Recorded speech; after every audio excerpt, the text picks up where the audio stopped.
Ok, alors on est donc Shara Yichud Ve'imuna, Perek Zayin, page P Dalet, et on va reprendre à Veimken, c'est-à-dire dans le dernier tiers, en haut du dernier tiers à peu près, il est Baruch Haba.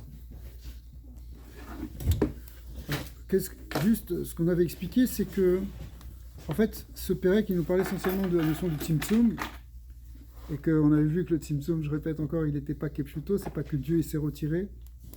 Dieu il s'est retiré de nulle part, son essence elle est partout, puisqu'il est infini, et ça ne veut rien dire, comme il avait dit le Nourazaken, déjà Berklal, on ne peut pas commencer à imaginer quelque chose de physique sur Hachem qui se retire, ça veut dire Hachem il est au-delà de toutes les pensées, donc c'est pas ça, mais donc c'est pas qu'il s'est retiré, qu'il surveille de loin, comme certains ont pu le croire au départ quand ils avaient fait une lecture superficielle du Harizal, puisque c'est le Harizal qui a introduit ces termes de Tzimtzum. Et donc le Admorazaken avait expliqué que c'est pas ça, c'est qu'en fait il a contracté sa lumière dans la création et dans les créatures. Partout, tout ce qui existe, tous les existants, en réalité le Ensof il est là. Il est là, mais sa lumière elle est contractée. On avait donné une image un peu comme quand on dit, par exemple aujourd'hui en physique on explique que dans la matière il y a une énergie énorme qui est contractée, qui est concentrée dans nous. Si on libère l'énergie qu'il y a dans un verre d'eau, on peut éclairer toute une ville pendant 24 heures. Pourquoi? Parce qu'il y a une énergie terrible qui lie les atomes, et à l'intérieur même des atomes qui lient les protons, les électrons, enfin toutes les forces nucléaires qui sont à l'intérieur du noyau aussi, qui font que il y a une grande énergie, mais en fait cette énergie, elle est contractée. La lumière, elle s'est contractée pour faire de la matière, si vous voulez. D'accord? En réalité, c'est une idée qui existe dans la Kabbalah depuis longtemps. Et c'est ce qu'avait expliqué le Balatania ici. Le Noazaken nous avait dit que effectivement il ne faut pas croire que le Tzimtzum c'est donc un retrait, mais c'est au contraire une contraction dedans. Et donc à l'intérieur de chaque créature, il y a ce qu'on appelle un or pnimi, une lumière intérieure qui est en fait la source de l'existence de chaque créature. Vous vous rappelez, on avait parlé de la parole divine qui était et de la parole dans le Lashon HaKodesh qui était en quelque sorte le code énergétique de chaque chose qui existe. Par exemple, une pierre, sa vitalité, elle vient du mot Even en hébreu, Aleph Bet Nun, qui est d'ailleurs quelque chose de très kadosh, parce que Ben, c'est un nom divin, et Aleph, c'est aussi une lettre. Enfin, le Admorazaken explique ça, c'est qu'il y a une dimension divine qui vient et qui s'habille, mais qui se contracte pour se limiter à l'intérieur de la Metsiout de la chose. Alors, on reprend donc au début du dernier tiers, à peu près, c'est un peu au-dessus, là où il y a un point, Veimken. La vitalité qui s'habille donc dans chaque créature, dans chaque existant, elle est en fait dans un grand tzimtzum, rav ve'atzum, extraordinaire, qui tzricha trila litzamtzem tzimtzumim rabim ve'atzumim ad shenitavem bikocha ve'ora etzem anivraim kemot she'em ba'alei gvul ve'tachlit. Normalement, on parle du Or Ein Sof, donc c'est une lumière qui, a priori, relève de l'illimité. Et maintenant, elle se contracte, elle fait une contraction énorme. Ça ressemble aussi à ce qu'on explique maintenant aussi dans la physique moderne avec les modèles du Big Bang, que toute la création, elle était contenue dans un petit point au départ. Puis après, qui avait une densité infinie, quasi infinie, et qui après a explosé, a libéré toute l'énergie et toute la matière qui s'est développée à partir de là. Eh bien, ici, là, on parle un peu du contraire, c'est-à-dire c'est Dieu, il a contracté une lumière infinie dans quelque chose de fini, qui est la création. Et dans chaque créature, il y a une étincelle de lumière qui est contractée. D'accord? En réalité, c'est une puissance infinie qui est dedans, mais qui est contractée. C'est comme si tu prenais quelque chose et tu le tasses jusqu'à devenir quelque chose de l'ordre de la matière, si on peut donner une image comme ça. Donc c'est ça, c'est Tzimtzumim Rabim Ve'atzumim, c'est quelque chose qui est extraordinaire. C'est Achinitava Mekocha Ve'ora Etzem Anivraim, c'est ce qui va permettre de créer l'essence de chaque créature. Kemotchem tel qu'on les connaît maintenant. Bah, les Gvul, donc avec des limites. tu prends cette table, elle a une forme, elle a une matière, elle est limitée, d'accord? Mais comment? Ça veut dire qu'il y a eu de la lumière qui s'est contractée d'une manière atsum, puisqu'on parlait d'une lumière infinie divine, qui se contracte pour donner de la matière, pour donner l'existence de la matière. Qui mekor achayut ou ruar pif chez la Kadosh Baruch Hu. Alors, l'image qui avait été prise par les Chachamim, enfin qui est prise par la Torah déjà, mais qu'on a reprise ici, c'est que c'est le souffle de la bouche de Dieu, c'est cette parole qui créatrice, cette parole qui crée le monde, hein, comme on voit dans Bereshit, et après qui se transforme par des systèmes de permutation, de transformation. En réalité, c'est ça qui va constituer ce tzimtzum, c'est ça qui va contracter, qui va être l'intérieur de ce tzimtzum. Chez la Kadosh Baruch Hu mitlabesh be'asara me'amarot shebetorah ve'ruach piv yitbarach hayayachol yitpashet e'enketz. En réalité, cette parole divine au départ, comme elle vient de Dieu, elle est dans sa nature infinie, elle pourrait être sans limite. Hachem il aurait pu faire une création encore beaucoup plus grande, encore beaucoup plus avec des limites beaucoup plus repoussées, ou même sans limite. Pourquoi il y a telle mesure dans la création, pourquoi il y a telle mesure dans l'univers? C'est parce qu'Akadosh Baruch Hu, il a mis une certaine mesure, un certain tzimtzum, un certain degré de tzimtzum, de contraction. Parce qu'au départ, on part de quelque chose qui est infini, puisque ça vient de la lumière de Dieu, qu'on appelle ici le souffle qui sort de la bouche de Dieu, c'est une image évidemment. Eh bien, ce souffle qui sort de cette bouche, il est aussi de l'ordre de l'infini pour l'instant. Donc ça pourrait créer une création qui est blissof, avec des créatures géantes, enfin, toutes sortes de choses qu'on ne peut même pas imaginer. D'accord?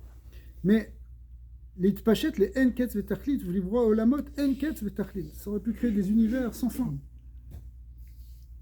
Les kamutam ve'echutam, au niveau quantitatif, c'est-à-dire des milliards et des milliards et des milliards et des milliards et des milliards et des milliards d'univers, il y en a déjà pas mal en fait, mais ça aurait pu être encore beaucoup plus, sans fin, sans limite, complètement illimité, dans leur quantité, ve'echutam, mais aussi dans leur qualité, c'est-à-dire ça pourrait être quelque chose de beaucoup plus élevé, beaucoup plus fort, beaucoup plus grand. Il aurait pu créer autre chose, un monde qui ne serait pas arrivé jusqu'à Olamazé. C'est-à-dire Olamazé, c'est la contraction finale. C'est là où il y a la plus de contraction, parce qu'il y a les Olamot supérieurs, les mondes spirituels, le Tzimtzum est moins grand, il y a moins de contraction, c'est pour ça qu'il y a plus de lumière. La lumière est plus visible dans les mondes supérieurs, mais dans le monde inférieur, dans le monde physique, c'est là qu'il y a le plus de contraction, et c'est là que la lumière est le moins visible. Donc, il aurait pu créer un monde qui aboutisse pas au Olamazé. Le Olamazé, c'est la suite de Tzimtzumim, Tzimtzumim, Tzimtzumim. Sauf à chaque fois que tu passes d'un monde à un autre, tu descends d'un monde à un autre, c'est considéré comme un Tzimtzum. Donc, toutes ces contractions, qui font que... Tu sais, c'est comme aujourd'hui, maintenant, tu peux prendre une vidéo, après tu peux la compresser, mais tu peux compresser, recompresser. À la fin, qu'est-ce qui va rester? Alors, il aurait pu compresser moins, Hachem. Il aurait pu moins contracter les choses, on ne serait pas arrivé jusqu'à Olamazé. Chez Kemo, chez Akadosh Baruch Hu, Nikra Ensof, parce que, tout simplement, Dieu, il est Ensof, n'est-ce pas? Car Kol Midotav ou Poulatav, Diyu Vegarmo Yichad. Alors, tout ce qu'il fait, toutes ces midot, c'est aussi de l'ordre du Ensof. Parce que lui et ses midot, ils font un. D'accord?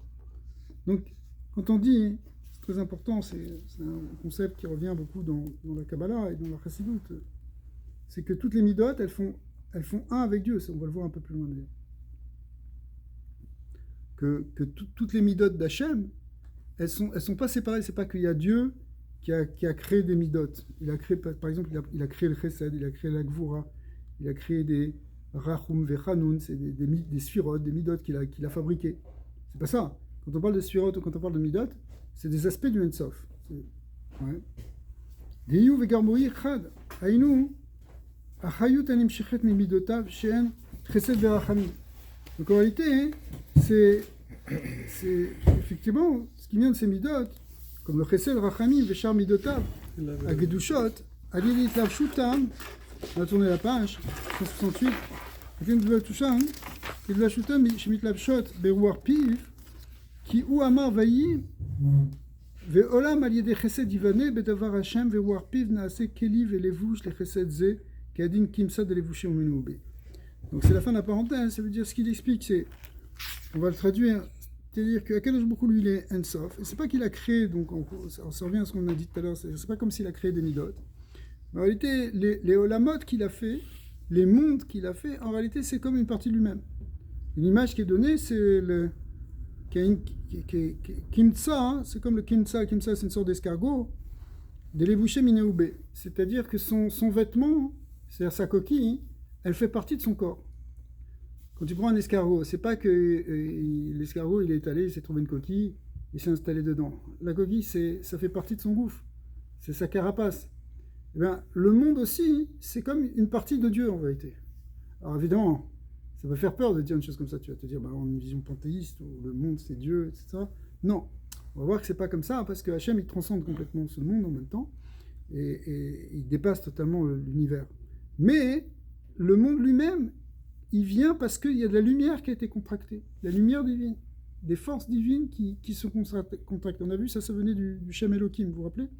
Donc encore une fois, ça ramène encore cette idée forte qui est que le Tzimtzum, c'est-à-dire le Shem Elohim, c'est pas simplement un LM, c'est pas simplement un voilement, c'est pas simplement une rétraction qu'on a l'impression que Dieu il s'est caché, qu'il a disparu, qu'il s'est caché, que c'est un magen, que c'est un voile. C'est beaucoup plus que ça, c'est en réalité une contraction qui permet l'existence, qui permet à la création d'exister. C'est-à-dire que Dieu il se contracte en quelques mots, c'est pas très beau comme expression de dire qu'il se contracte, parce qu'on ne peut pas dire quelque chose de physique sur lui, mais c'est comme s'il contracte sa lumière pour fabriquer l'univers. Mais la lumière, c'est une partie de lui-même. Donc c'est pour ça que l'image ici, c'est l'image de l'escargot, elle est bonne, parce que c'est une partie de lui-même qui se transforme en univers. Donc ça, c'est évidemment un point très très très important de la Torah et de la Chassidoute. Ça va changer, le fait qu'on voit les choses comme ça va changer beaucoup de choses dans l'Avoda. Parce qu'en fait, par exemple, on va comprendre qu'on n'est jamais séparé d'Hachem. Que même celui qui s'est éloigné, apparemment, il est dans une galoute terrible, parce qu'il est tombé peut-être dans une galoute spirituelle, il est tombé dans des avérotes très graves. En réalité, il n'y a pas d'endroit où Dieu n'est pas là, parce que tout ce qui existe, ça fait partie d'Hachem. Sauf qu'il y a des endroits où c'est plus caché, c'est plus contracté, mais Hachem, il est quand même là. On va retrouver ça donc, dans beaucoup d'enseignements du Baal Shem Tov, on va retrouver ça même dans Rabbi Nachman, quand il nous dit la Torah de Hayé, la Torah Yudbet, il y en a où il explique que même dans les endroits les plus bas, où on a l'impression que Dieu n'est pas là, en réalité, comme Kevodo, pardon, on peut encore demander où est ton Kavod, parce que le Kavod il est là. Le Bereshit, c'est le Mahamar Satoum, c'est en fait un Mahamar qui n'est pas exprimé, il y a un grand voile, c'est pas quelque chose qui est dévoilé, mais en réalité, c'est aussi un Mahamar, qui Bereshit Mahamar Nami, et c'est aussi un Mahamar, ça veut dire que la parole de Dieu, elle est partout. Elle est même dans un endroit, même dans ce qu'on appelle dans les endroits Metunafim, c'est même dans des endroits qui sont sales, des endroits où on ne peut pas normalement, en réalité, parler que la Shrina, elle réside là-bas. On ne peut pas dire que la Shrina, par exemple, elle réside dans un Beth Avodazara. On ne peut pas dire qu'elle réside aussi dans un Beth Akissé. D'accord. Et pourtant, malgré tout, le divin, il est aussi là-bas. Alors, les halakhot, elles sont différentes. On ne peut pas servir Dieu de la même manière dans tel ou tel endroit. Mais il faut savoir qu'il est là. On voit par exemple aussi que, par exemple, dans la Ness de Binah, elle s'est pas mise à parler, et la bouche de Bilam, elle a dit des brachot. Pourquoi? Pourtant, c'était un endroit tamé. Mais dans cet endroit tamé, Akadosh Baruch Hu, il peut utiliser l'initlavshut de la Shrina qui peut aussi utiliser. Pourquoi? Parce que en réalité, rien n'est réellement séparé d'Hachem. C'est Hachem qui fait vivre même la Sitracha. Ok. Et là, chez Tzimtzem, donc on est après la parenthèse 4e ligne, et là chez Tzimtzem, Akadosh Baruch Hu Aor, Ve'achayut sheyochal leitpashet miroir piv. Simplement, cette lumière, donc, qui en fait cette parole, qui devait sortir, qui est en train de sortir de la bouche d'Hachem, il a contracté. Vil bichou tor tsirofe otiyot.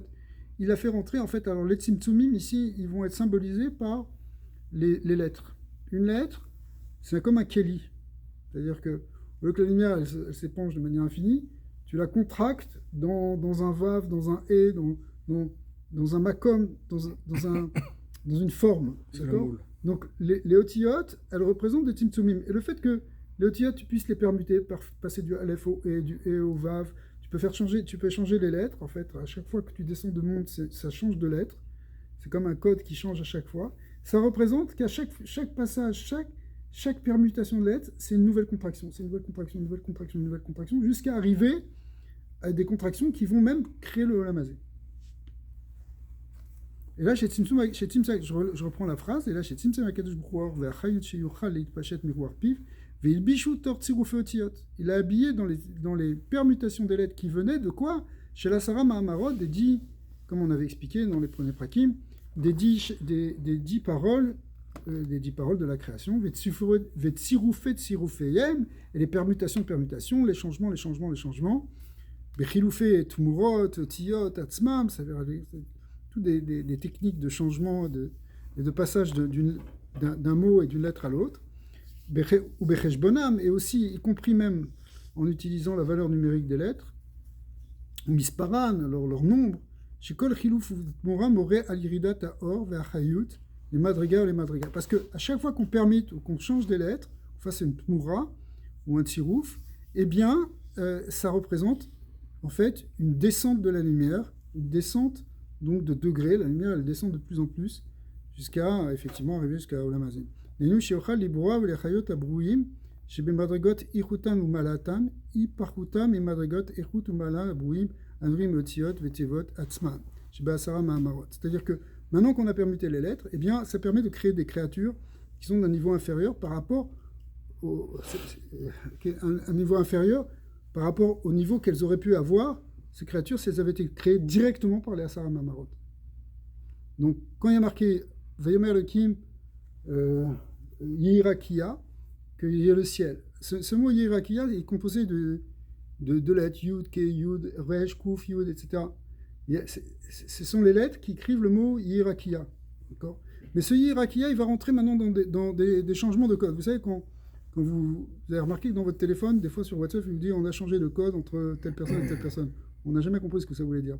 Ça veut dire que comme le truc, le message il est codé, en fait, à chaque fois que vous faites un appel, cet appel est transformé en quelque chose de numérique, mais cette notion de numérique, avant d'arriver chez la personne chez qui elle est, elle va subir plusieurs changements. Des codes, pour retrouver un autre code qui va finir par décoder, en fait, la parole que moi je t'ai dit.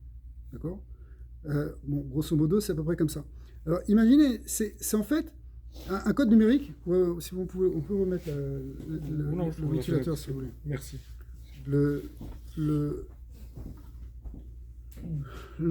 Ici aussi, si vous voulez, les tsiroufei otiyot, c'est les permutations de lettres. Les permutations de lettres, elles représentent en fait à chaque fois des changements. Vas-y, ouvre plus. Ça va faire plus d'air. Pas le tzimtzum ici. Pas trop de tzimtzum ici. On a besoin de. Merci Sam. Merci beaucoup. ותיבות עצמן שבעשרות מאמרות שבהם נתלבש הקדוש ברוך הוא בכבודו ובעצמו של מידותיו וחשבונן מורה על מיעוט. Alors quand on arrive justement au cheshbon, quand on dit la valeur numérique de la lettre, quand on l'utilise, alors ça c'est on touche le point le plus bas. Dans la Kabbalah on dit que les gematriot c'est Bechinat Malchut. C'est-à-dire par exemple tu vas prendre un shem, tu vas prendre le shem Yud Ke Vav Ke. Le shem Yud Ke Vav Ke, tu écris Yud Ke Vav Ke. Donc tu as les lettres. Yud, un E, un Vav et un E. Ok, c'est 4 lettres. Maintenant, tu vas dire, c'est quoi la valeur numérique? C'est 26. Okay. Alors, soit tu écris les lettres, soit tu écris le nombre. Pour quelqu'un qui a l'habitude à la Kabbalah, il voit 26, il pense Yud Ke Vav Ke. Il voit Yud Ke Vav Ke, il pense 26. Mais en réalité, quand tu penses en termes 26, en termes gematria, c'est l'aspect malchut de la chose, c'est-à-dire l'aspect le plus bas. C'est-à-dire, ce qu'on comprend bien, si vous voulez. La semaine dernière, on avait parlé de la quantité et de la qualité. La quantité, c'est lié avec le nombre. La qualité, c'est lié avec la lettre. La lettre, elle t'exprime plutôt la qualité, le sens de la chose. Okay, mais donc, quand tu prends le nombre, bah, la quantité, c'est toujours la chose la plus basse par rapport à la qualité. Qu'est-ce qui est important? Une grosse boîte de mauvais chocolat, une petite boîte de bon chocolat. D'accord? C'est quoi qui est important? La qualité ou la quantité? Les chocolats sont toujours dans des petites boîtes. C'est quoi ce qui est important? C'est la quantité ou la qualité? La qualité, c'est plus important. Hein, on comprend bien. C'est que c'est ce qui définit le klal Israël. C'est pas qu'on ait des chocolats, c'est pas ça. C'est que c'est en petit nombre, mais avec de grande qualité. C'est marqué que Mehat Pikola Amim, on est petit parmi les nations, mais en même temps, on a une place importante. Okay, pourquoi? Parce que la échoute, la qualité, elle a plus de chashivut que la quantité, que la kamut. Okay, donc, ici aussi, quand on parle des midot, Et quand on parle des gématriotes, donc les tsurfeuyot, mais aussi après quand on parle des gématriotes, ça représente le niveau le plus bas en réalité. Le cheshbon moré al miyut haor ve'achayut miyut achar miyut ad shelo nishar mimeno et la bechinat acharona, donc dans la bechinat acharona, chez ou bechinat cheshbon ou mispar kama mine kochot ou midrigot klulot beor bechayut azeh. C'est-à-dire que quand tu parles de nombre, après tu parles du nombre de kochot qui sont dedans. Mais ça c'est vraiment le degré le plus bas d'explication. Ameloubash b'tsuruzeh shel tevazu. C'est plus bas en quelque sorte de parler du nombre et des choses. Je sais pas si tu fais. C'est important de savoir les nombres. Vous savez que les Chachamim ils sont appelés les Sofrim. Pourquoi ils sont appelés les Sofrim? Parce qu'ils comptent les lettres. Il ne peut pas y avoir une lettre en plus, une lettre en moins, un mot qui est chasser, un mot qui est malé. Un chasser, ça veut dire on l'écrit sans vav ou sans yud. Malé, c'est qu'il faut mettre le vav, il faut le yud. Si tu te trompes et que tu as mis un mot, tu as écrit Yaakov avec un vav ou Yaakov sans vav, si ça devait être malé et que tu as écrit chasser, tout ce Sefer Torah il passe où? Pourquoi? Alors, une des raisons, c'est parce que il faut compter les lettres, parce qu'il ne faut pas qu'il en manque une. Chaque lettre, elle compte. En réalité aussi, ça change aussi la écoute des choses, puisqu'on voit même le Sefer Torah il devient pas soul. Donc ça veut dire, il y a ici plusieurs choses, pour résumer un peu plus simple, de manière un peu plus simple, c'est que finalement, on arrive par des systèmes de permutation, de combinaison à descendre de monde en monde, jusqu'à arriver même au monde de la quantité. On appelle le règne de la quantité. On est dans le règne de la quantité. Ouais. Donc ici, c'est le règne de la quantité. Surtout dans le Chatsi Kadour Akatarton, dans la partie inférieure de la Terre, c'est-à-dire côté de l'Amérique, qui est considéré comme le Chatsi Kadour Akatarton, puisque Yerushalayim est placé en haut de la Terre, selon une vision spirituelle, n'est-ce pas? C'est le Gashmi au maximum. Ouais. Normalement, un globe terrestre, tu le représentes avec le pôle Nord en haut. D'accord? Comme ça que tu... Il y a une autre manière, c'est que tu regardes par rapport au pôle spirituel. Le point culminant de la Terre au niveau spirituel, c'est Yerushalayim. Donc ta Terre, tu ne la regardes pas comme ça, tu la regardes comme ça. D'accord? Et tu mets Jérusalem ici. Du coup, ce qu'il y a en dessous, dans le Chatsi Tarton, partie inférieure, en fait, c'est l'Amérique. Et donc l'Amérique, c'est non, parce qu'il y a tout un Inyan. Hier, c'était Kafret Sivan, c'est la date de l'anniversaire du sauvetage du Rabbi et de la Rabbinite qui sont arrivés aux États-Unis en 1941, parce qu'ils ont pris le dernier bateau qui pouvait encore traverser l'Atlantique. Après ça, c'était plus possible. Il n'y a que des bateaux de guerre il n'y a plus de bateaux civils qui pouvaient traverser pendant toute la guerre. Donc ils ont été sauvés de manière totalement miraculeuse. C'était très très difficile de partir d'Europe en 1941 pour rejoindre l'Amérique. C'était presque impossible. Ils sont arrivés et après le Rabbi il a parlé sur cette idée-là que la Torah est venue, elle s'est développée maintenant dans ce Chatsi Kadour Tarton, dont le Midrash dit que au moment de Matan Torah, la lumière de la Torah n'est pas descendue dans ce Chatsi Tarton. Effectivement, si tu regardes dans tous les pays en Europe ou au Moyen-Orient ou même dans certains pays d'Asie, tu vois qu'il y a des vestiges de la Torah qui datent de certaines années, fois de milliers d'années. Tu retrouves des Chachamim qui étaient là en Bavel, des Chachamim qui étaient là en Espagne, en Serfat, dans plein d'endroits. Mais ici, il n'y avait rien. Il n'y avait rien. Les premiers Juifs sont arrivés au XVIe siècle, XVIIe siècle, les premières communautés. Et la Torah, elle a commencé vraiment à se développer que dans la deuxième partie du XXe siècle. Quand le Rabbi est arrivé, vous savez que quand le Rabbi est arrivé, le Rabbi précédent est arrivé, il n'y avait pas d'yeshivot encore. C'était même avant que Rav Aaron Kotler il fonde l'Écoud. La première yeshiva qui a été fondée, c'est le 770. Les gens ne savent pas, quand le Rabbi précédent est arrivé en 1940, le soir même, il est venu, tout New York est venu l'accueillir dans son bateau. Encore les vidéos, c'est quelque chose d'extraordinaire. Comment il a été reçu, c'était le grand rabbin qui venait de Russie. Ils l'ont reçu, et dès le premier soir, il a fait une réunion, il y avait des gens importants de la communauté qui étaient là. Il a dit, voilà, dès demain matin, on commence, dès ce soir, on l'inaugure, et demain matin, on commence.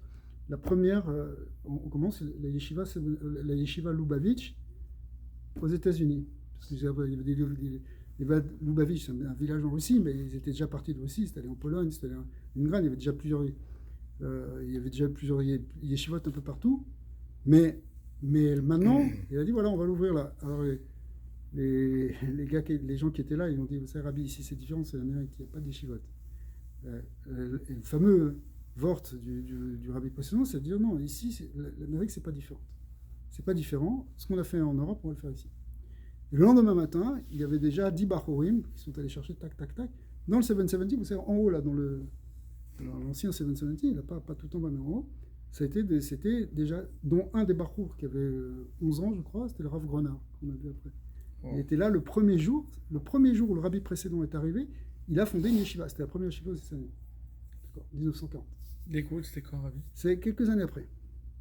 Ah, quelques années, carrément. C'est venu... On a marché sur la Lune, les premiers.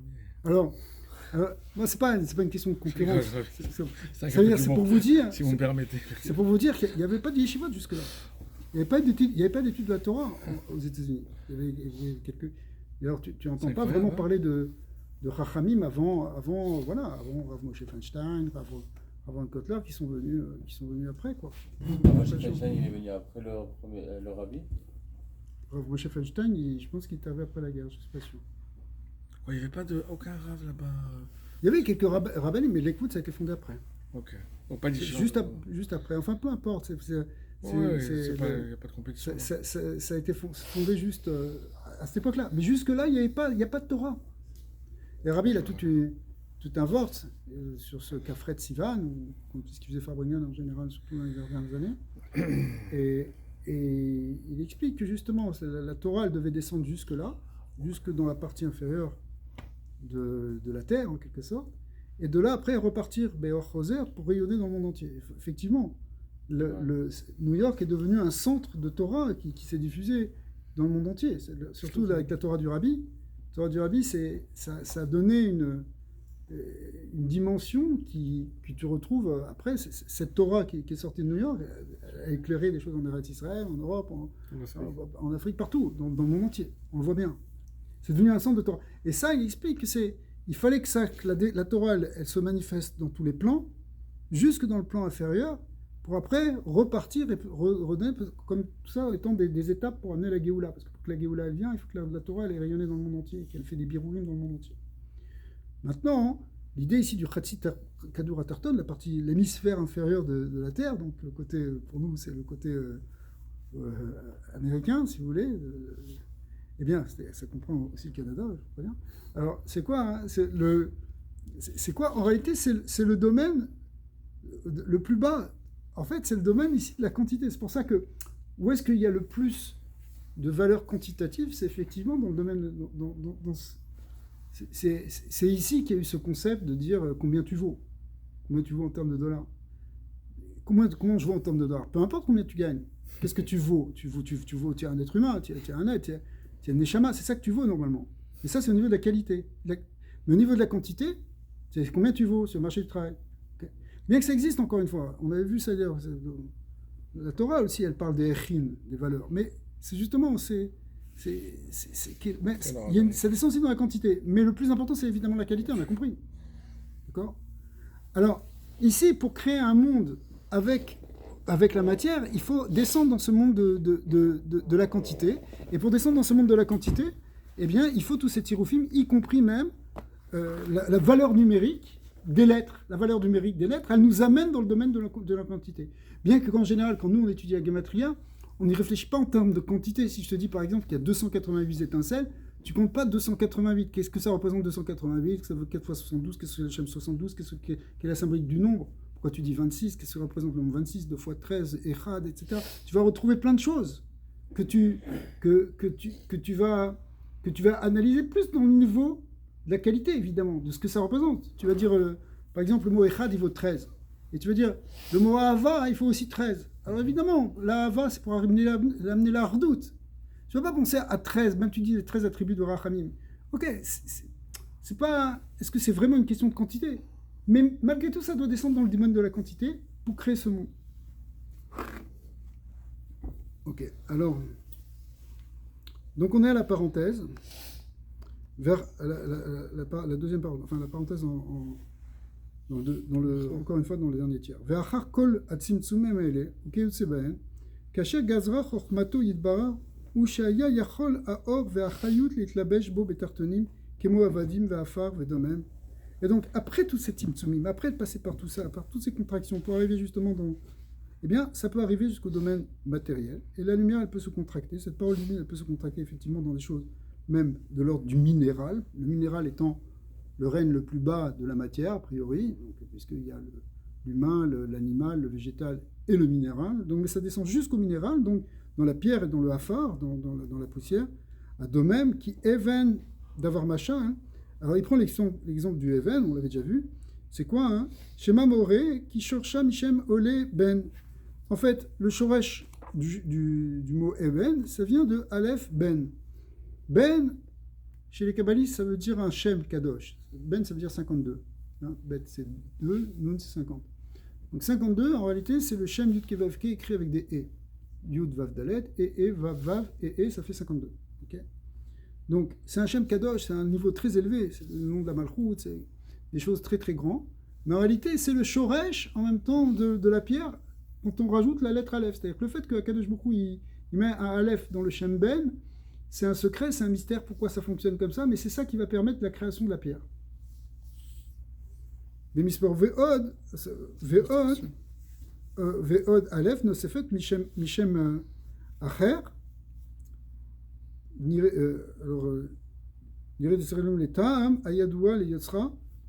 et ça, c'est évidemment un secret. Pourquoi c'est ça qui crée la pierre? Pourquoi la combinaison du Shem Ben, qui vaut 52, et la lettre Aleph, ça peut permettre de créer la pierre. Évidemment, il faut être très fort pour comprendre. C'est des choses qui nous dépassent. Mais en tout cas, tout ce qu'on sait, c'est qu'une pierre, ça s'appelle Even. Et que Even, ça vient de la combinaison, effectivement, d'une gematria, Ben, et d'une lettre. Vous les avez appris, je pense, avec vous, en tout cas. Chaque chose a son homologue, enfin, ouais. Dans le ciel. Il y a plus c'est bas ici, plus c'est haut. Ouais. Non, donc la pierre, apparemment, elle est plus haute. Ouais, dans le Shoresh, ouais. Donc, ça peut être un peu le Ben. Ouais, parce qu'en fait, le Shem Ben, il vient d'un niveau très élevé. Bien qu'il soit en bas, hein, c'est ça. C'est un Malchut, en réalité, c'est Ben de Sag. Le Ben de Sag, c'est ça qui est tombé au niveau de la Shurat HaKelim. Donc, c'est des orotes de Tohu, des orotes du Olam HaNekoudim, qui sont d'un point très élevé, qui sont descendus jusque le degré inférieur. Non, ça c'est vraiment la base. Ça veut dire, c'est vraiment la base. Ça veut dire, c'est quoi? Pour le c'est les termes un peu codés. C'est en fait des lumières qui étaient très élevées, qui ont subi ce qu'on appelle la Shurat HaKelim. Les premières séphirotes. Enfin, pas les premières séphirotes, mais une série de séphirotes qui, à un moment, se sont brisées. Quand elles se sont brisées, évidemment, elles sont descendues.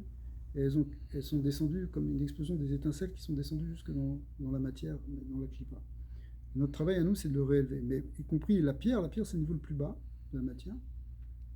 Donc c'est normal qu'il y ait des étincelles de ce Shem Ben qui soient... C'est les mêmes étincelles qui parlent avec Adam Arishon quand il y a eu la faute. Voilà, c'est même avant la création. Ah, ça, parce que ce qu'a fait Adam Arishon quand il a fait la faute, en fait, il a reproduit un processus qui était déjà là avant même l'existence du monde. Il y a eu déjà des cataclysmes métacosmiques de niveau qui précèdent même la création, dans les plans purement spirituels, où il y a eu des brisures. Et ces brisures des vases, elles ont créé en réalité les bases de tout ce qui va être ensuite constitué la création. Le monde, il était tohu vabohu. Bereshit bara Elokim et Hashem v'Haaretz. L'Haaretz a été tohu vabohu. Tohu vabohu, c'est tout a explosé. Mais en même temps, après, Kadosh Baruch Hu, il va restructurer tout ça. Il a dit qu'il y a la lumière, après il faut séparer la lumière, l'obscurité, après il faut prendre l'eau d'en haut, l'eau d'en bas, il faut faire un espace, dans l'espace il faut remettre des choses. En fait, il reprend toutes ces étincelles, il les reconstitue pour créer une création qui, cette fois-ci, va tenir. Est-ce que ça a été une motivation d'Adam Arishon? Adam Arishon, lui... Il connaissait ce secret, il comprenait ça? Bien sûr. Il était très chacham, c'était un très grand Mekouba. Et Adam, c'est marqué comme ça. Et Adam Arishon, lui, devait finir le tikkun, parce qu'Akadosh Baruch Hu, il voulait qu'il soit choutaf. Donc Hachem, il a tout réparé, et à la fin, il a dit, regarde, toi, tu fais encore un petit makébé patiche. C'est quoi, t'as une mitzvah? Avec une mitzvah, tu finis. C'est quoi? Tu manges pas le fruit. D'accord. Ça, c'est une mitzvah. Alors, qu'est-ce qu'il a fait manger s'il devait finir le travail? Quand il a fait ça, il a fait tout retomber. Pas tout, parce que ce qu'Hachem, il avait fait, il l'a gardé, mais en tout cas, il a ramené le processus de Shvirat HaKelim. Ok. Bon, je suis peut-être pas le bout du cours, là, mais c'est compliqué à comprendre. Il voulait... Ça aurait été pas plus grand d'être associé dans la... Bah oui. Alors... Pourquoi il a fait comme ça? Alors ça dépend à quel niveau d'interprétation tu te places. Si tu te places au niveau du pshat, a priori, il a échoué. Non, on va aller plus loin. Mais sinon, alors après, il y a beaucoup de textes de Chassidut qui expliquent qu'il avait une kavana spéciale. Rien à voir avec le serpent. Ou c'était aussi... Bah si, c'est la même chose, parce que le serpent, c'est le principe même de la faute. C'est le séducteur, c'est lui qui pousse à la faute. En tout cas, tout ça, c'est pas pour faire trop compliqué. L'idée, c'est que même le ben, même le even, il vient de quelque chose qui est très élevé, qui est le shem ben, avec un aleph. Mais pourquoi ça se combine pour faire le even, la pierre? Ça, c'est des secrets d'Hachem, évidemment. Ayodel et Yotzra, c'est quelque chose que le créateur connaît. Alors, même si nous, on a des petites idées, malgré tout, ça, c'est encore rien du tout. Yine shem ben be'atzmo, ou be'olamot elyonim meod. Rak al yedei tzimtzumim rabim v'atzumim madriga et madriga, yarad imeno chayut Mouat, bim od meod. En réalité, le Shem Ben, c'est un niveau très élevé, comme on l'a expliqué, ça vient de ce qu'on appelle le Olamato, un niveau d'Atsilut qui est très très élevé. Malgré tout, ça va descendre, et jusqu'à arriver à une réduction complète de la Chayut. C'est pour ça que la vitalité qu'il y a dans une pierre, tu ne la vois pas trop. Une pierre, elle ne bouge pas. Pourquoi elle ne bouge pas? Le végétal, il reste statique, mais au moins, il se développe, il pousse. L'animal, lui, il bouge encore plus. D'accord? Mais la pierre, elle est très inerte. Pourquoi? Parce que sa chayout, elle est très, très dense, très, très contractée, très concentrée, à tel point qu'on ne sent plus la vibration de la pierre, pratiquement. Sauf quelqu'un qui ressent les vibrations, il peut ressentir que la pierre aussi, elle a une vitalité. Ouais. Mais c'est pas évident. Pourquoi? Parce que la vitalité, elle a été extrêmement contractée dans la matière, et encore plus dans la matière minérale. Mouad bim'od me'od ashiyuchal itlabesh be'even vezu i nefesh adamem. C'est ce qu'on appelle en fait l'âme minérale. Même qu'il y a une âme animale, il y a aussi une âme végétale, une vitalité dans le végétal. Il y a aussi une vitalité dans la pierre. Sauf que encore une fois, on la sent moins que le reste. Amachaye ou me'ave oto mein leyesh, qu'il fait exister à chaque instant. Il y a estilo. Bekol rega, comme on l'avait expliqué d'ailleurs tout ça. Kemoshikatov les îles. Les ouïs, Bechinat, Memale Kolamin, ça c'est ce qu'on appelle le Memale Kolamin, c'est-à-dire c'est la lumière qui remplit, qui donne existence à chaque moment, à chaque créature. Machin Ken, Bechinat Sovev Kolamin, ce qui n'est pas pareil pour le Sovev Kolamin, Vechol, Sovev Kolamin, on a vu, ça c'est autre chose, c'est ce qui donnait une ashgacha sur chaque chose. Vekol Kohar ou Madriga, Yachol Livroa, Brouim, Kefi, Bechinat Madriga, Gam Ken Enketz. En réalité, dans chaque madrigote, il peut y avoir aussi des créatures à l'infini. Vetachlitz, Bekamutan, Vechutan, c'est-à-dire sans limite au niveau quantitatif, qualitatif.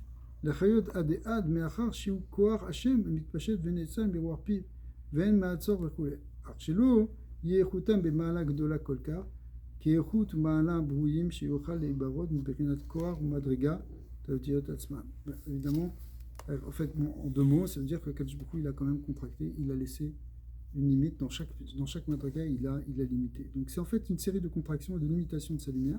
Mais tout ça, pour conclure ce chapitre, ça vient bien nous dire que c'est pas que la création elle est séparée de lui. La création, même si elle apparaît yesh mi'ayin, en réalité, elle est kemin kimsad et levouché minéobé. Aden Kimsa de l'ébouché minéraux. C'est une expression qui est prise dans la Gemara. Ok. Alors on arrive au Père Ekret et on va essayer de le faire. Donc vous êtes bon, le Tzimtzum, on a un peu compris ce que c'est le Tzimtzum, on a une petite idée de comment le Tzimtzum ou tous les Tzimtzumim qui se succèdent permettent de créer la création telle qu'on la connaît. Père Ekret. Vine, Mashekata va Rambam Zal. Donc il reprend le Rambam. C'est pas la première fois qu'il nous reprend le Rambam. Comme ça, on a vu, c'est une des forces ici du Admor Zaken, c'est de lier complètement à la fois la philosophie du Rambam avec la compréhension kabbalistique du Ramak et du Harizal et même l'explication du Baal Shem Tov. Oui, c'est le Rambam qui était en désaccord sur la contraction. Il n'en a pas parlé, le Rambam. Il n'a pas parlé de contraction, mais il nous a parlé de plusieurs choses. Par exemple, ce qu'on avait vu, c'est que sa connaissance, il est la connaissance, le connu et le connaissant. Il est à la fois celui qui connaît il est la connaissance et il est le connu. Et là, hein, justement, c'est ce que le Admor Azaken avait appris au nom justement du Arizal et du Baal Shem Tov, pour expliquer qu'en réalité, il y a ce yichud. Comme si, ce qui explique le Rambam, en fait, c'est que Dieu, il connaît le monde en lui, comme quelqu'un qui se connaît en lui-même. C'est pas que le monde est extérieur à lui. Donc ça correspond exactement à ce qu'on vient d'expliquer. Maintenant, le Rambam, il n'a pas parlé de terme de Tzimtzum. Le Tzimtzum, ça a été introduit par le Harizal, tel qu'il avait compris dans le Zohar. En réalité, c'est pour expliquer les passages du Zohar, mais même dans le Zohar, le terme Tzimtzum n'est pas employé. On parle là-bas dans le Zohar de Kishala Birtsono, Libro et Olamot. On parle de ce mouvement du Ratson. Qu'est-ce qui fait passer le monde de Dieu, enfin, qu'est-ce qui fait passer un état où il n'y a que Dieu à un état où il y a un monde. Alors l'explication c'est Tzimtzum. En réalité, ce qu'on vient de voir, c'est pas contradictoire avec le Rambam. Mais là, on va le reprendre, on va voir que c'est pas du tout contradictoire non plus avec tout ce qu'avait dit le Rambam, puisque finalement c'est ça qu'il va dire, le Rambam.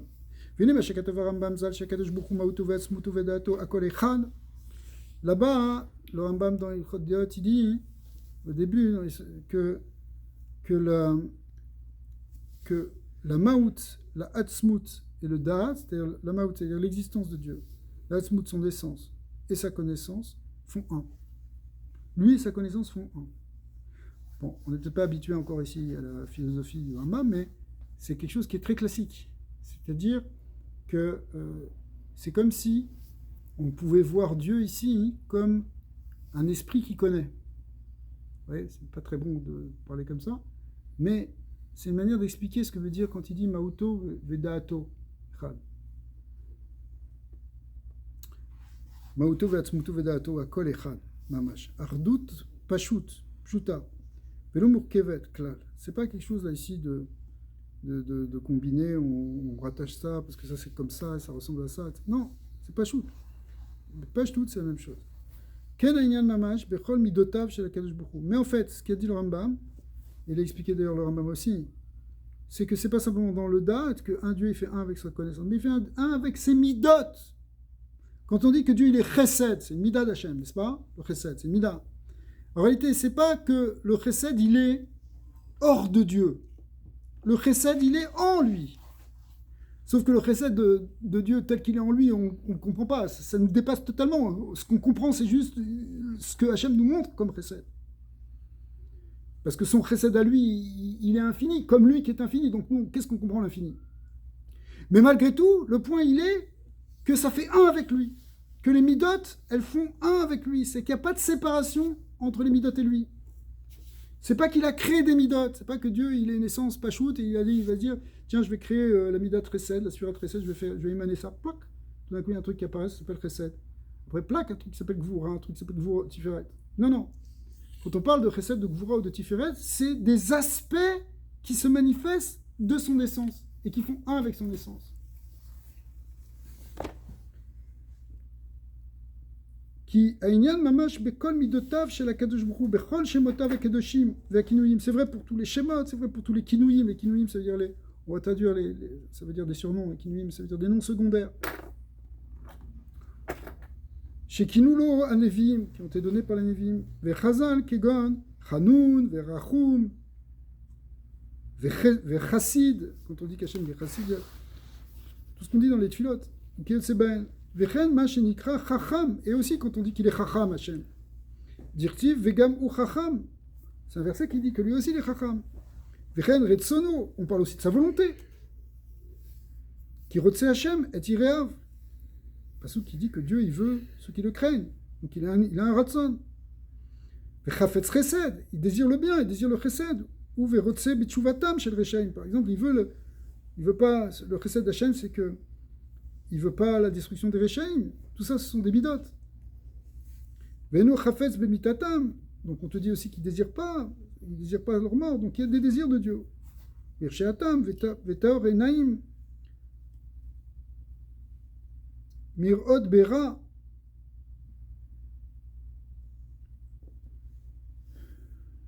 Et en fait, si vous voulez, il a les yeux purs pour ne pas voir le mal.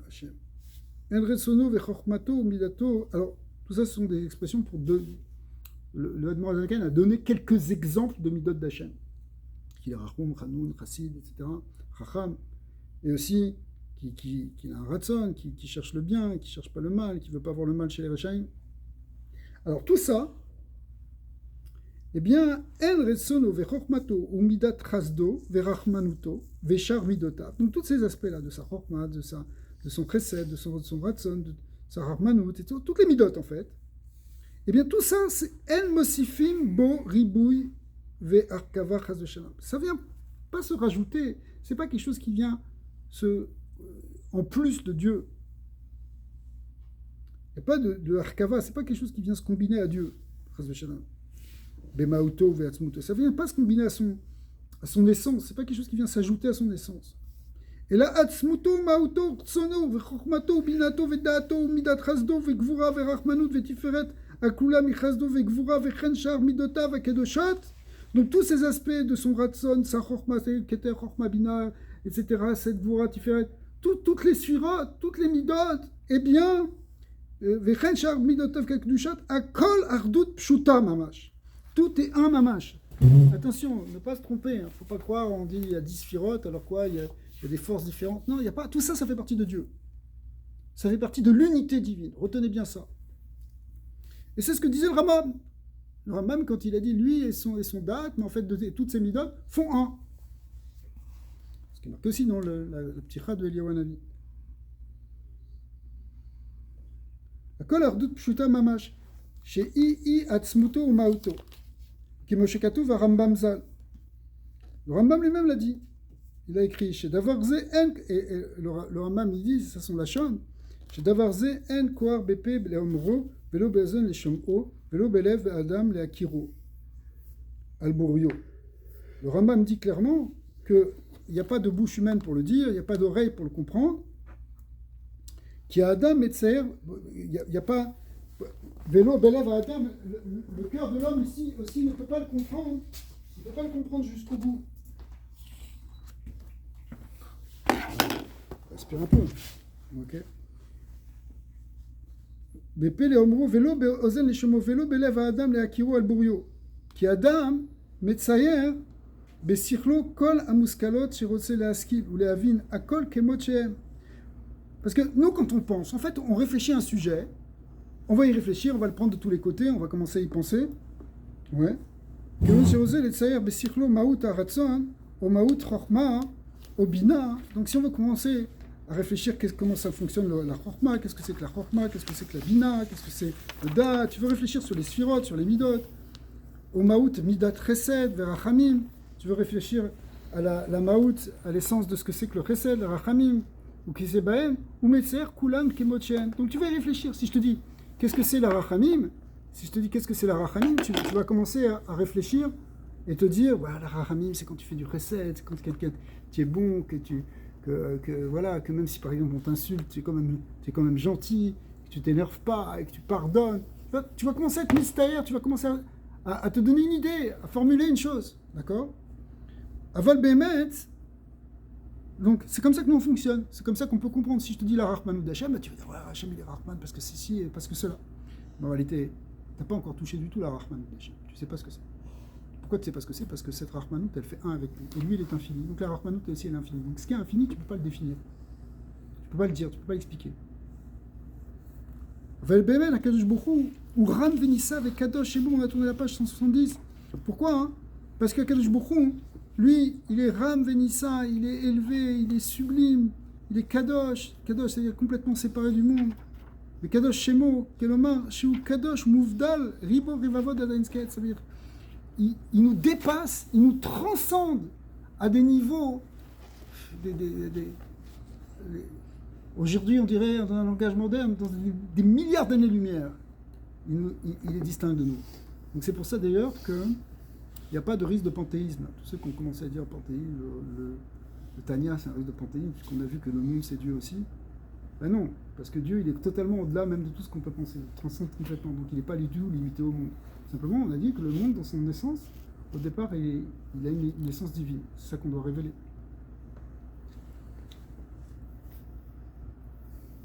Donc lui, il est il est au contraire, mouvdal, rivo, revavod, ad en, kes, v'tachlit, madrigot, avdala, les mala, mala, merer, vesug, ou min, kol, atishbachot, ou maalot. Donc toutes les louanges, toutes les qualités qu'on va pouvoir dire sur Dieu, c'est encore rien par rapport à lui. Il faut bien qu'on dise quelque chose. Alors on va dire Ata Kael Elion, on va dire Gadol, Agibor, Vanora, on va dire quelques mots, mais on ne va pas en rajouter plus d'ailleurs. C'est la discussion dans la Gemara. Il y a un des Tanaïm qui commençait à dire, il a dit Agibor, Nora, Adir, l'autre il lui a dit hey, combien tu vas dire là? Tu crois que tu vas dire toutes les qualités d'Hachem? Tu ne peux pas dire toutes les qualités d'Hachem, parce que Hachem il est au-delà de tout ce que tu peux penser.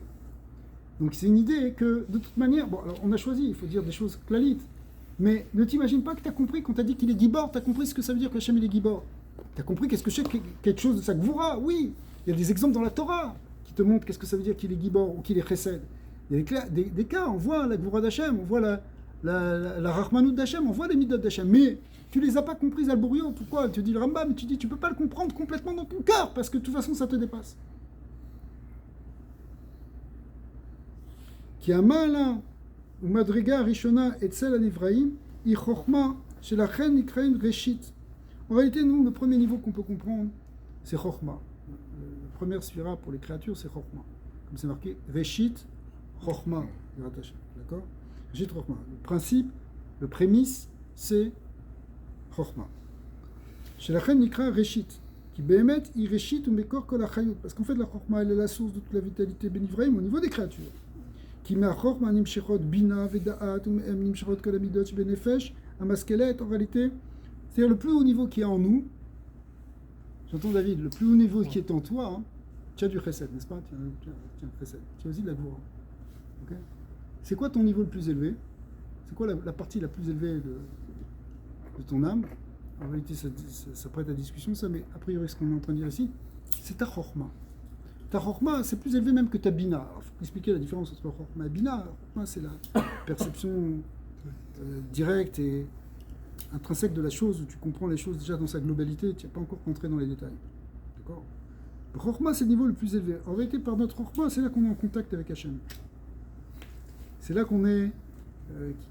que la chorma, hein, c'est dans elle, dans la surat chorma, que s'habille Lorenz. Je ne veux pas trop vous compliquer. Qui met chorma nimshrot bina vedat. Mais après cela, ça sort la bina, le dat, les midot. C'est le nefesh hamaskelet. Qui est ava, c'est quoi les midot? C'est ava, chesed, rachamim. Qui est tseben. Qui nire bechouch, shakatan, comme on le voit d'ailleurs, à un niveau sensible, que le petit, le petit, tu prends un petit enfant, ouais. Shakatan, she'en le dat, ou bekas tami. Un enfant qui n'a pas de date. Quand il n'a pas de date, le katan, il n'a pas de date, n'est-ce pas? Même jusqu'à la bar mitzvah. Hein. Pourquoi un enfant il n'est pas tour des mitzvot jusqu'à la bar mitzvah? Avant la bar mitzvah, le bat mitzvah, il fait les mitzvot à titre de chino. Mais pas parce qu'il a des obligations de faire des mitzvot de la Torah. D'accord? C'est juste à titre de chino que tu vas y apprendre. Okay. Alors, quand on dit ça, hein, pourquoi? Parce qu'il n'a pas de date. Le date, ça vient à la bar mitzvah. Okay? Donc quand il n'a pas de date, en général, moins une personne a de date, et moins elle a des midot, et moins elle a de midot. Pourquoi? Parce que d'abord qu'il y a chorma, bina, ensuite date. La chorma, c'est quand il commence à avoir 2 ans. Après, ok. Il commence à dire rabat. Oui, quand il commence à manger du blé. Okay. Avant, ouais. Moi, elle explique que quand tu commences à manger du dagan, du pain, des pâtes, en réalité, c'est là que l'enfant il commence à appeler son père. Jusque-là, il boit que du lait. Donc avant qu'il soit sevré, il connaît que sa mère. D'accord? Après, il appelle son père, même s'il ne connaît pas encore qui c'est son père. Il y a aussi des mamarim là-dessus. C'est encore une connaissance clalie, c'est le lien de Chokma. Il ne connaît encore rien de son père. Il ne peut pas le décrire, il ne peut pas comprendre encore moins ce qu'il y a dans la tête de son père. Mais il sait que c'est son père. Donc ça, hein, ça s'appelle le lien de Chokma. Après, Bina, c'est qu'il va grandir un peu, l'enfant, il va commencer à réfléchir. Un enfant à 10 ans, il sait faire des calculs, il sait faire des choses, il commence à comprendre, il voit les choses. Mais le Da'at, c'est-à-dire la conscience vraiment de la responsabilité et de la conscience de Dieu, de son rapport avec Dieu, on considère que jusqu'à la bar mitzvah, il n'a pas vraiment. Et tant que tu n'as pas ça, tant que tu n'as pas le Da'at, tu ne peux pas avoir non plus de midot. C'est pour ça que plus un enfant il est petit, où il y a encore moins de Da'at, et plus il fait des caprices. Pourquoi il fait des caprices? Parce qu'il ne peut pas résister au stress. Pourquoi il ne peut pas résister au stress? Parce qu'il n'a pas les midotes. Parce que pour qu'il y ait les midotes, il faut dire qu'il y a du date. Si tu n'as pas de conscience, tu ne peux pas avoir de midotes. Quelqu'un qui n'a aucune conscience. Tu prends un gars complètement... Voilà. Il y a encore des gars comme ça, des gars qui se comportent comme des sauvages, qui tuent, qui sont violents, etc. Pourquoi? Ils n'ont aucune midote. D'accord? Ils réagissent, ils s'énervent, ils frappent. Heureusement, il y en a plein dans le monde encore, des gens comme ça. Okay? Eh bien, ça c'est quoi? C'est parce qu'ils n'ont pas de date. Quand il n'y a pas de date, il n'y a pas de midote non plus. Donc c'est ce qu'il te dit. Ça commence par les créatures, ça commence par la chorma, ensuite c'est bina, ensuite c'est date, ensuite c'est le midot, chez enbo date, ou bekas tamil, verzari, il est encore cruel. Vegam avato, il est dvarim ktanim aussi. Sa hava n'est pas très développée parce qu'il aime encore les petites choses. Qu'est-ce qu'il aime? Il aime les jouets au billes, il aime les bonbons. Ouais.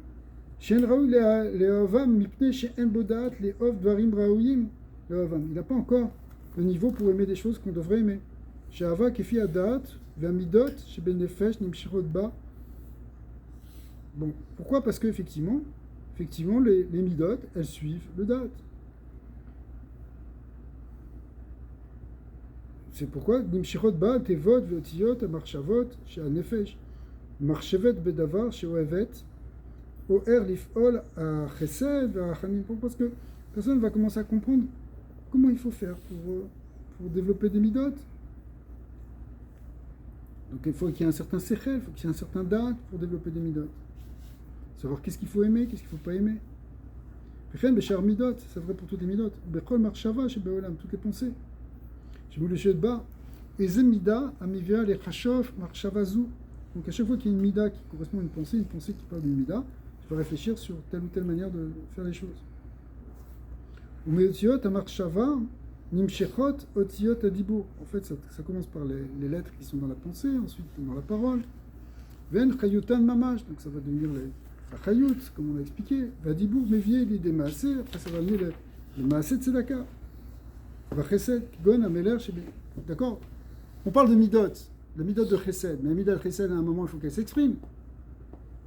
Okay? Donc d'abord, il faut avoir une pensée. Il faut faire du bien, il faut avoir pitié de cette personne. Tu vois quelqu'un qui souffre, tu vois un gars qui est pauvre. Donc déjà, tu te dis, bon, il est pauvre, il va souffrir.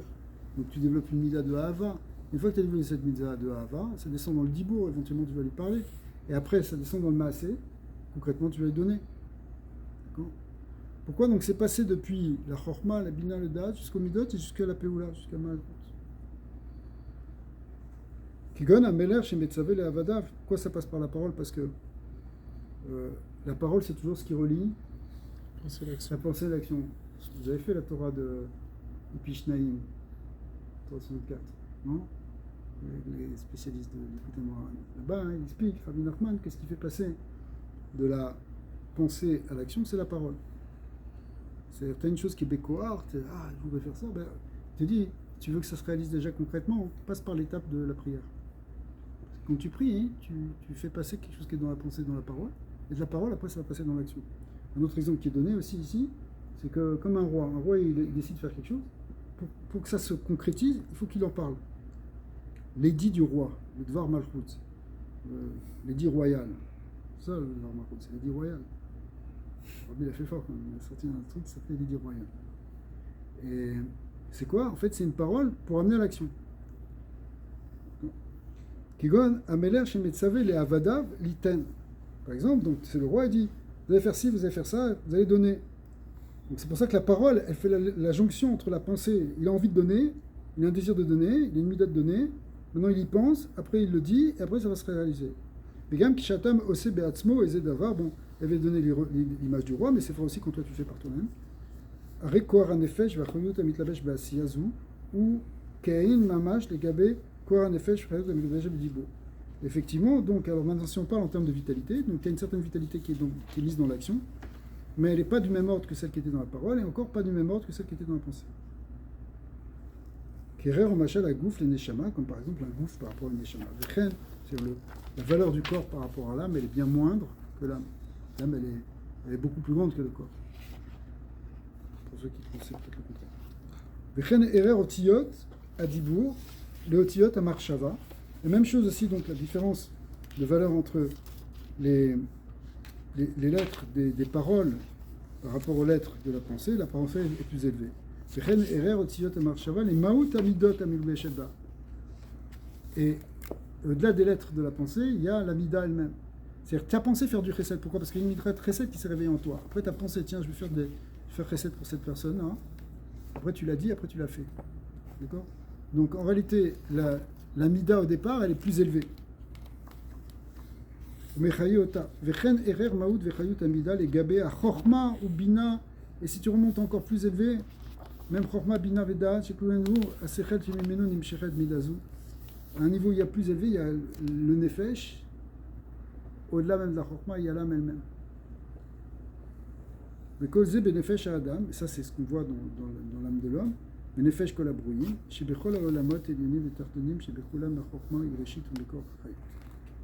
Donc ça nous a expliqué ce qu'avait dit le Rambam, que lui et sa connaissance font un. En réalité, c'est lui et pas simplement sa connaissance, mais on rentre dans les détails, sa chorma, sa bina, sa parole, tout, etc. Ça fait un. C'est midot, c'est kinuim, c'est shemot, tout ça, ça fait un. Il n'y a qu'une unité. Donc on voit encore un point très important, c'est que maintenant on a vu, après avoir vu dans le pérec précédent, qui est assez long, le lien du Tzimtzum, que tout ça c'est ce qui permettait à la création d'exister en Dieu, en quelque sorte, avec Dieu. Et bien là on voit qu'il ne faut surtout pas se tromper aussi dans l'unité d'Hachem, et pas dire qu'il y a lui et ses midot. D'accord? Même si des fois dans les Gemarot, dans les Gadot ou dans les Midrashim, on a l'impression que la Midat Adin elle est venue devant Akadosh Baruch Hu et elle a parlé. D'accord? Donc il faut comprendre que c'est une manière d'exprimer les choses. Mais en fait, la Midat Adin, ça fait partie de Dieu. Il n'y a rien d'autre. Il n'y a pas des Midot séparés de lui. Okay? Donc c'est un jeu entre les Midot. Nous aussi? Oui, alors nous aussi, parce qu'on est justement à l'image d'Hachem. Shirbu Rachamecha al-Kasra, comme on dit dans la prière de Rabbi Ishmael, c'est quoi? Rabbi Ishmael, ok? Shirbu Rachamecha al-Kasra, c'est quoi? C'est que ta Rachamim l'emporte sur ton cas, c'est-à-dire sur ta gloire. Mais tout ça, c'est en lui. Alors on veut que la Midat Chesed, elle se manifeste plus que la Mitzvah de gloire. C'est ça qu'on veut. Mais c'est pas que c'est séparé. Donc, encore une fois, tous ceux qui ont pensé aussi que les sphirotes c'était en plus, que Dieu il a créé des sphirotes ou des choses, les sphirotes ce sont les midot, c'est pas vrai. Les sphirotes ça fait partie de Dieu, c'est en lui, c'est des choses qui manifestent. Et ce qu'on en connaît, c'est un tout petit peu. Qu'est-ce que tu disais? Est-ce que c'est la même chose pour nous? A priori, on a l'image d'Hachem. Ok, alors Bezat Hachem, on va arrêter là. On arrive avec ce père crête. La prochaine fois, c'est déjà une fois de père crête. On a bientôt fini. Bon, fini avec la libération.